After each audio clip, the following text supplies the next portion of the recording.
There was a time when mornings were filled with mist and silence rested upon the mountains like an ancient secret.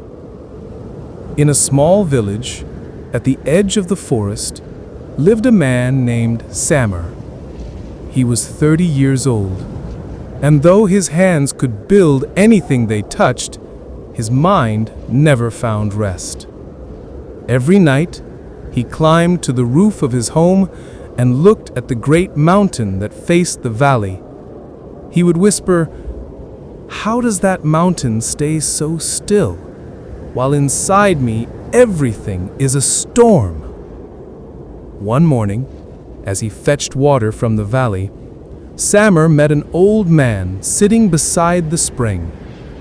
The man's face was calm, his eyes steady, as if they already knew every answer.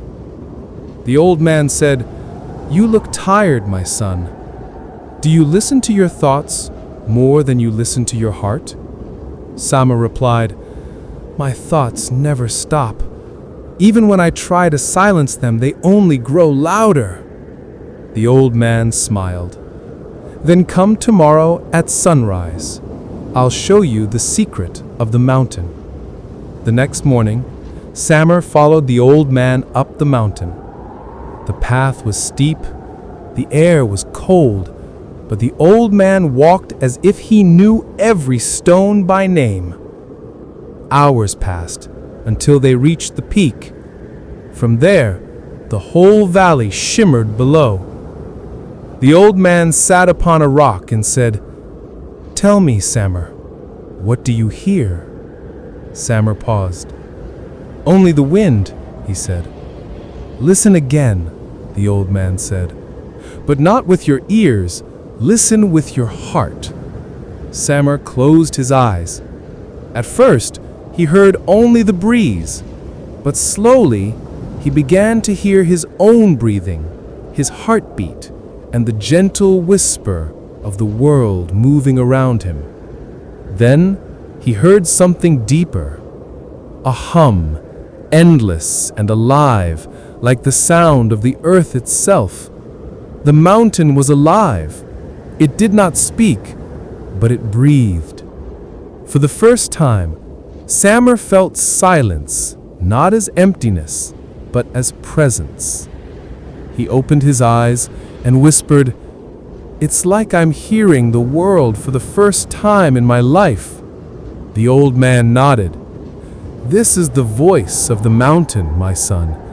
Not because it speaks, but because you finally stopped talking." Sammer took a deep breath and looked down at the valley below. For the first time in years, he smiled. "Peace," he said softly, "doesn't come when the world changes. It comes when I learn to see it calmly." The old man smiled. "The mountain does not fight the wind, nor does it bow to it. It simply stands." As they walked down the mountain, the sun began to set. The sky burned in gold and crimson. The world was the same, but Sammer was not. From that day on, he no longer searched for silence outside. He carried it within. He learned that true calm is not born from the absence of storms, but from knowing how to stand still within them. Because strength is not in stopping the wind, but in remaining steady when it blows.